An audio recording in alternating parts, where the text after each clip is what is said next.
හරි අපේ channel එකේ ඉතුරුනේ යාළුවෝ හැමෝම සාදරයෙන් පිළිගන්නවා පෙන්නනගෙන තවත් අලුත් එක් වීඩියෝ එකක් එක්ක. ඉතින් මේ වීඩියෝ එකේදී අපි ඔයාලත් එක්ක කතා කරනවා අයින් කරන ලැප් බැටරි එකකින් කොහොමද ඔයාලා ගෙදර ඉඳන්ම පවර් බැංක් එකක් නිර්මාණය කරගන්නේ කියන එක ගැන. ඔයාගේ ලැප්ටොප් එකේ හරි එහෙමත් නැත්නම් ඔයාලට පුළුවන් මේ ලැප්ටොප් බැටරිස් කම්පියුටර් ෂොප් එකක් කරහා මිලදී ගන්න එහෙමත් නැත්නම් සාමාන්‍යයෙන් අයින් කරන බැටරි එකක් ඔයාලට පුළුවන් කම්පියුටර් ෂොප් එකකින් ලබා ගන්න. ඉතින් මේ වගේ ගන්න බැටරි එකකින් තමයි අපි මේ විදිහට පවර් බැංක් එකක් නිර්මාණය කරගන්න යන්නේ. හරි ඉතින් මම මේ විදිහට ලැප් එක බැටරි එකක් අරගෙන තියෙනවා. ඉතින් මේක පාවිච්චි කරපු බැටරි එකක් අයින් කරපු බැටරි එකක් තමයි මේ විදිහට මම අරගෙන තියෙන්නේ. ඉතින් මේ බැටරි එක ඇතුලේ තියෙනවා රීචාර්ජබල් නයිලෝන් බැටරිස් කිහිපයක්. මෙන්න මේ බැටරිස් අරගෙන අපිට පුළුවන් පවර් බැංක් කේසින් එකකට දාලා charge කරලා ඊට පස්සේ අපිට සාමාන්‍ය දුරට පාවිච්චි කරන්න පුළුවන් තරමට පවර් බැංක් එකක් හදාගන්න. හරි ඉතින් මේ බැටරි එක අපි ඉස්සෙල්ලම කරන්න ඕනේ මේ කේසින් එක අයින් කරගන්න එක. ඉතින් මේ බැටරි එක ගත්තොත් මෙතනින් තමයි ලැප් එකට කනෙක්ට් කරගන්න ඕන. ඉතින් මේ බැටරි එකේ රීචාර්ජබල් බැටරි 4ක් වගේ ඇති. සමහර බැටරිස් වල තියෙනවා 6, සමහර ඒවා 8ක් තියෙන ඒවාත් තියෙනවා.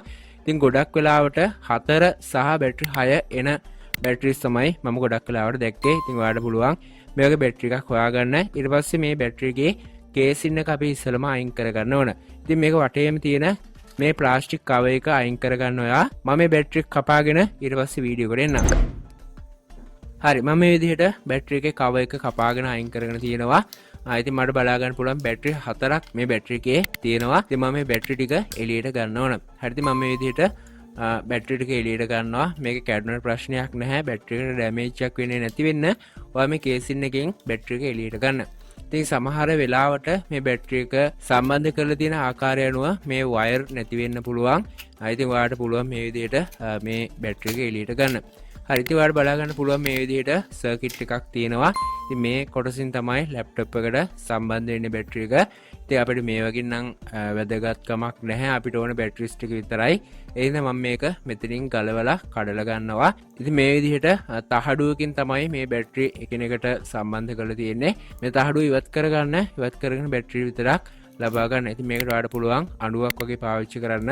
උඩට ඇද්ද ගමන් ගැලවිලා එනවා. හරි ඉතින් මම බැටරි ටික ගලවගෙන වීඩියෝ එකට එන්නම්. ඔයා බැටරි ටික ගලව ගන්න. එමෙයිට ඩැමේජ් එකක් වෙන්නේ නැති වෙන්න බැටරිස් වලට.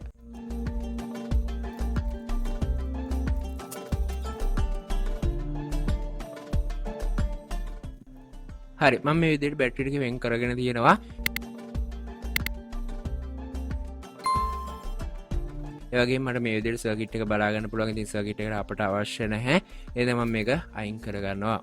හරි ඊට පස්සේ මට මේ විදිහට බැටරි ටික තමයි ගන්න තියෙන්නේ. ඊට පස්සේ ඔයා පවර් බැංක් කේසින් එකක් ගන්න ඕනේ. ඉතින් මෙන්න මේ පවර් බැංක් කේසින් තියෙනවා AliExpress දරාස්. එතකොට මෙන්න මේ වගේ වෙබ්සයිට් වල ඔයාලට පුළුවන් මේ කේසින් එකක් ලබා ගන්න.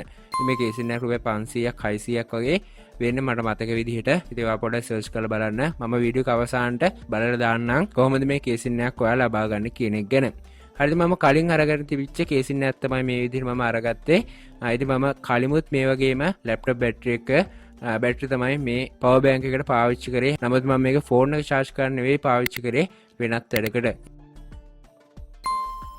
ඉතින් මේ විදිහට පුළුවන් ඔයාලට පවර් බැංක් කේසින් එකකට මේ බැටරි දාලා පවර් බැංක් එකක් විදිහට පාවිච්චි කරන්න. ඉතින් ඔයාලා ධන ඍණ බලලා පවර් බැංක් එකට මේ බැටරි එක දාගන්න. ඉතින් මේ පැත්තේ එන්න ඕන ඍණ අග්‍රයේ පැත්තට. ඉතින් ඔයා මේකේ ධන ඍණ බලලා මේ බැටරි ටික මේකට සම්බන්ධ කරගන්න. ඉතින් මම මේ විදිහට මගේ පවර් බැංක් කේසින් එකට බැටරි ටික දාගන්නවා. ඉතින් බැටරි 4යි මගේ ලැප්ටොප් බැටරි එකේ තිබ්බේ. ඉතින් මේ කේසින් එකට බැටරි 8ක් දාන්න පුළුවන්. ඔයාලට හොඳ පවර් බැංක් පවර් එකක් ගන්න පුළුවන් මේ පවර් බැංක් කේසින් එකෙන්. ඉතින් මේක ඔන් වෙන්නේ නැහැ. බැටරි සම්පූර්ණයෙන්ම බහලා තියෙන්නේ. ඉතින් මම මේක charge කරගන්නවා.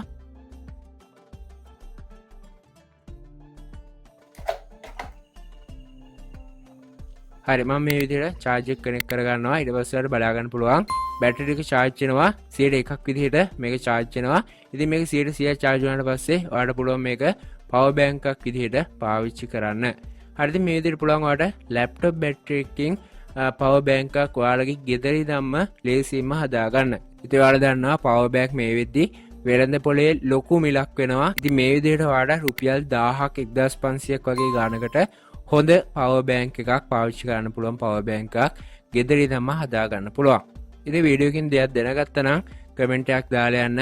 අපේ channel එකට අලුත් කෙනෙක් නම් subscribe කරලා යන්න අමතක කරන්න එපා. අපේ මේ වගේ වීඩියෝස් අපි දිගටම අපේ channel එකේ upload කරනවා. ඉතින් අපේ channel එකත් එක්ක දිගටම ඇදලා ඉන්න. අපේ මේ වගේ අලුත් වීඩියෝ එකකින් නැවතත් හැමෝටම ඔයාලට සුබ දවසක්.